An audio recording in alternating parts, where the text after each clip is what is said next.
There's that brain-busting boredom that happens when you've got a difficult problem that you just have to trudge through, or when you have a repeated activity that just goes over and over and over and over and over again. But then there's that crazed boredom that happens when all the possibilities around you seem completely uninteresting. Boredom feels intolerable.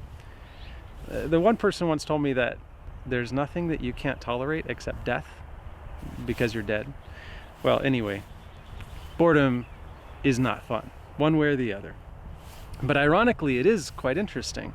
Boredom happens when your brain is craving some kind of stimulation, information, creative expression, and other creatures don't experience boredom. It's an emotion that's unique to people. There's this Italian poet named, and I'm going to butcher the name, Giacomo Leopardi. He was back in the 19th century where they had interesting names. Anyway, he said that boredom is an expression of a profound despair at not finding anything that that can satisfy the soul's boundless needs. Well, that might be true, but boredom is an important emotion. It has a purpose. It propels us to seek learning and information and creativity. And your brain is actually more active when it's bored. There's a test for boredom, and if you're really bored, you can go and online and take it. It's called the Boredom Proneness Scale. If you take the test, you can find out how prone you are to boredom. One experiment asked participants to sit alone in an undecorated room for 15 minutes, and they were just wanting to see what people would do. And they found that people were more willing to give themselves an electric shock than to sit alone with their thoughts for 15 minutes. But here's the rub. Even though boredom is an emotion that exists to propel us to seek stimulation, we need space in our day where there's no stimulation. Pause is an activity where our brains can be allowed to imagine and daydream. A study by the Pennsylvania State University found that participants who took a creativity test, those who were bored outperformed those who were relaxed or elated or distressed. When you're bored, your mind acts differently than it does when you're stimulated. It makes connections that you wouldn't have made if you hadn't have had the space in your brain to be bored. And it also forms ideas that you never would have thought of if you had been stimulated by some activity or some a TV program or whatever. Because of the coronavirus, you're probably stuck at home. And that means that you've got a lot of time on your hands. And if your parents allow you to watch TV or videos, then you probably know that if you spend lots and lots and lots and lots of time watching TV, after a while, your brain will be bored of TV. It will want a change in the kind of thing that's stimulating it. When I was a kid, I remember watching a Superman program for like 2 hours. And when I was done, my body wanted to move. And so I went outside, I put some towel or something around my neck, and I jumped off the porch. And it was less about me emulating Superman or trying to fly than it was me just wanting to change how my body and my brain were being stimulated. My brain wanted a break.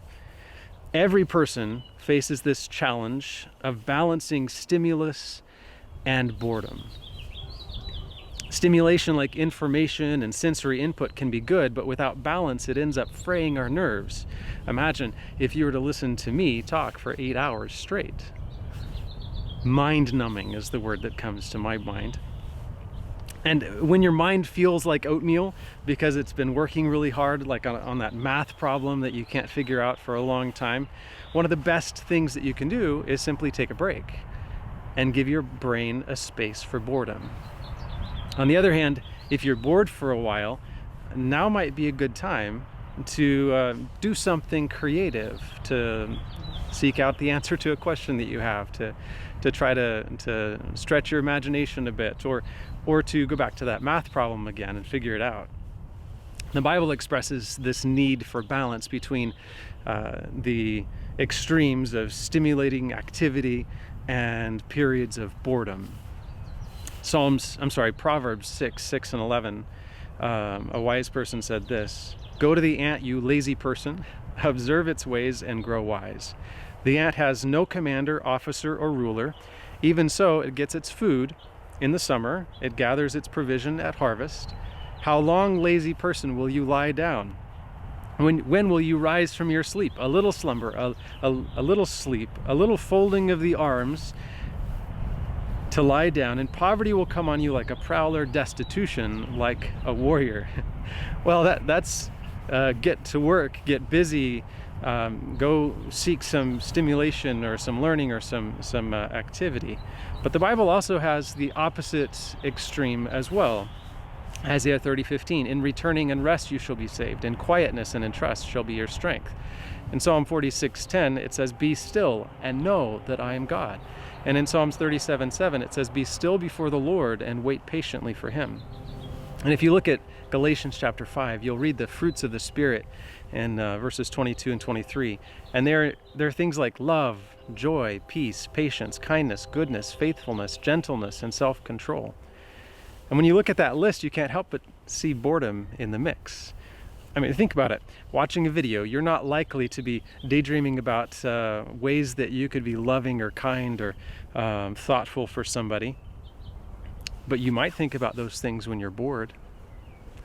And peace and patience and self-control sound like hallmarks of that person that can sit patiently in a room with their thoughts for 15 minutes. Not the person who wants to electrocute themselves just to escape that boredom feeling. Well, since you're home for a while, I'd like to encourage you to practice some balance between stimulation and boredom. Yeah, pursue learning, explore ideas, watch a video now and then, do something fun and active, but also take some time to pause. Take some time to give your brain space for creative thinking and just for not thinking at all. And maybe while you're bored, you could send up a little prayer and ask God to give you the fruits of the Spirit, so that when you're done being bored, you can come out and show others a little more love and kindness and patience and gentleness.